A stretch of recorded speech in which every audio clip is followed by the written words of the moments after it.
Athletics and Beyond hosted an amateur boxing event on Saturday, August 16th in the Central Park area of Denver, Colorado. It was jam-packed with lots of action, and the Chief of Police, Ron Thomas, even showed up. But the most important person there was former WBC super lightweight champion Lightning Lonnie Smith of 1985. Thursday, August 21st, is the 40-year anniversary of his championship fight with Billy Costello, who he KO'd in round 8 after 5 knockdowns. He spent his time watching fights and engaging with anyone young and old. Catch his exclusive interview with 5 Reasons Sports here.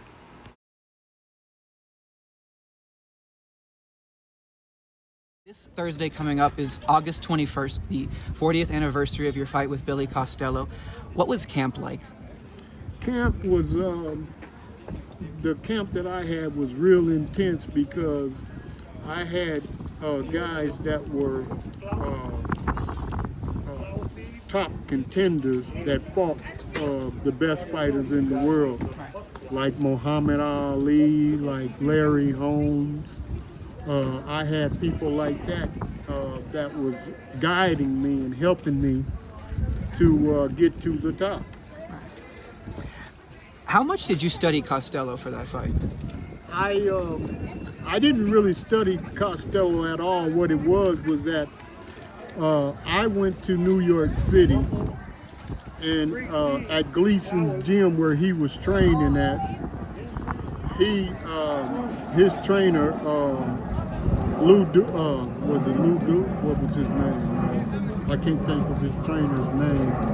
His trainer came up to me and asked me if I was willing to spar with Billy Costello.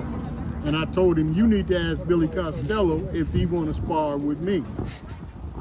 And so he asked what was my name, and I told him my name is Lightning Lonnie Smith, and I'm from Denver, Colorado. So Billy said, yeah, he wanted to spar with me, and we got in the ring and we went at it. And I knew then that Billy couldn't whoop me. And it was real surprising to know that Billy would sign the fight to defend his world title against me. I couldn't believe that he was going to do it. When you fought him, he got you in the first round, but it looked like more of one of those like perfect timing hits more than it actually hurt you. Would that be a correct evaluation of that? No, Billy threw a punch and I was trying to get out of the way from the punch, so I rolled and was rolling away from the punch, and everybody thought since I was so far down that that he knocked me down, but I never went down. My gloves never even touched the ground. What did you do for, well, naturally they call you Lightning because of your super fast hands, but in this fight, your jab and your left hook were such a problem for him. How did you naturally have so much speed?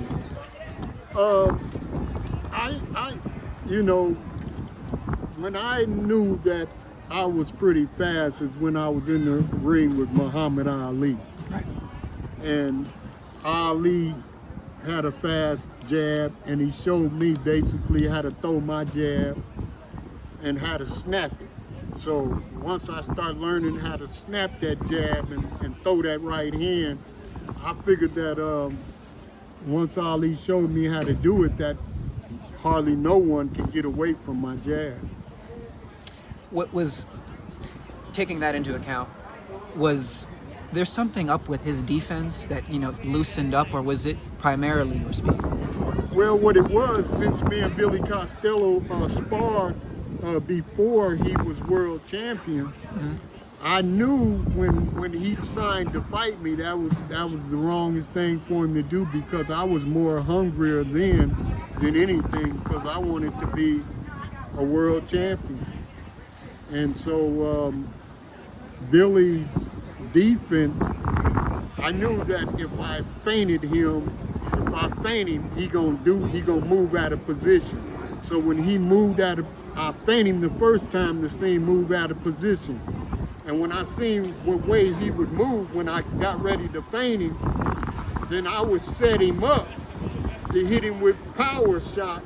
As soon as I feint, I automatically go right at him and start throwing power shots on him. And then when I hit him and I hurt him, I knew I can take him out then. You know, you ended this fight in the 8th round. One of your decisive punches was that mean uppercut, but before at one point in this round, you started showboating. What made you want to do that? Because I knew I had him then. I knew I had him and it was getting ready to be over with. I knew right there and then I knew I had him, because when I feint him and I threw him out of position and he landed in position for me to hit him with my power shots, I knew I had him then, because every time I feint him, he would do the same thing. So when he kept doing it, I knew every time I hit him, I was hurting him. So when I hit him and hurt him the first time, I just start walking him down now, because I knew that he was hopeless, that he wouldn't be able to counter me anymore. This fight ended with him laying flat on the canvas. How was the night for you after you won? Celebration? After the fight, me and Billy Costello became friends. I've never had any animosity towards people that I beat or that possibly beat me.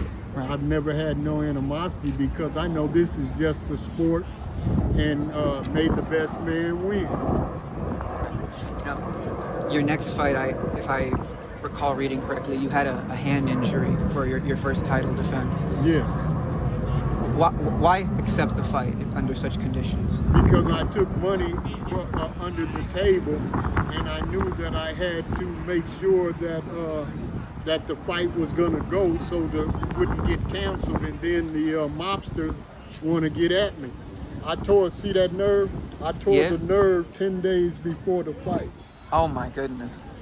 I tore the nerve there 10 days before the fight, and I broke my thumb, because and how I did it is because I had to spar with middleweights, because the welterweights, I was beating them up and stopping them in the gym. I wasn't trying to, but I was taking them out in the gym, so I had to spar with bigger guys. When you have an injury like that, aside from limiting what you can deliver, what does it do for your defense? Say that again. I'm sorry. What type, or that injury? What does it do to your defense when you're in a fight? Aside from compromising your ability to deliver punches. My delivering the punches was it was like repetitious to me, because I trained to do it. So when I had the injury, I couldn't do it anymore. So when I had the surgery on my arm, they told me my boxing career was over with, and I didn't believe it. I said, "No, my career ain't over with. I'm too young for it to be over with." Lonnie, you also went on to fight Julio Cesar Chavez in a pretty good fight. What are your memories of seeing someone so renowned in the ring? When I fought Julio Cesar Chavez, when I signed to fight him, I just knew I can beat him. I had no doubt in my mind that I could beat Julio. But then when I got hurt in the gym in training for the fight, I took $250,000 up front, and I figured that the mobsters was a little upset if I tried to pull out, thinking that I was lying about me being hurt. So I went on in there and fought anyway. This boxing game is controlled by the mob, even if nobody don't think so. I've been in it all my life, so I know how it goes. When you mention the mob, are you specifically mentioning or referencing Don King? No, Don King ain't a mobster. The mobsters is the ones that's telling Don King what to do. Okay, fair enough. I just needed to ask. It seems like, well, not seems, you've never left being around boxing, and what is it like for you to just continue to be around it? Because I saw you this afternoon making your rounds, talking to everybody. Why still be around this? Because I grew up in it. I started boxing when I was 10 years old. I had my first fight when I was 10. And so with me being in the game, you know, this is basically, you know, I love it. And I want to make sure that I give back, because when I was young coming up, I had people to help me out. So it's a lot of kids that need to be off these streets. It's a lot of teenagers that need to be off the streets. And if we can help them in any type of way to get them off the streets and get them out of what they've been going through, because these streets out here, they're dangerous for any and everybody. Right. You know, I want to say like 10 years ago, I saw videos of you working at a gym with some youngsters. It was called Boxing to the Bone University. Are you still doing similar things like that? That was my gym. That was yours. I opened up that gym after I retired from boxing. And Boxing to the Bone University was my gym. Can the public still find you at local gyms, just hanging out? And Yes. Yes, I'm always at the boxing gyms. I try to, when fights are coming up, I try to, you know, go to the fights and show that, you know, I'm still around and still interested in helping any way I can. Well, Lonnie, thank you so much for this interview. I and my network at 5 Reasons Sports are eternally grateful.